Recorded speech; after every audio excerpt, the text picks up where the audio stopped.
Hello and welcome to History Pod. On the 27th of September 1908, the first Model T Ford automobile rolled out of the Piquette Avenue factory in Detroit. Although some sources claim that the first Model T was built 4 days later, on the 1st of October, research shows that this was actually the date on which the new model was made available for delivery.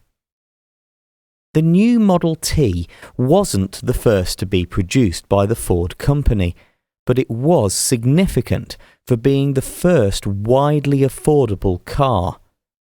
While the relatively low cost was ultimately achieved thanks to an innovative assembly line process, it's important to note that the first models were built and assembled largely by hand.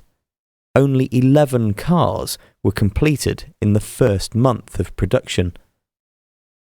Over time, Ford's assembly line divided the construction of the car into 48 separate areas, reducing the knowledge and skills that a worker had to master.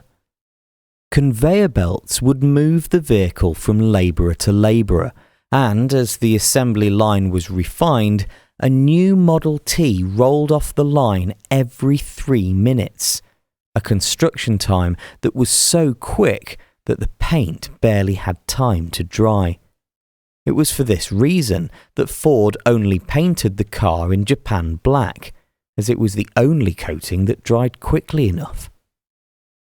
The car was enormously successful, and at one point, half of all automobiles on the road were not just Ford cars, but Ford Model Ts.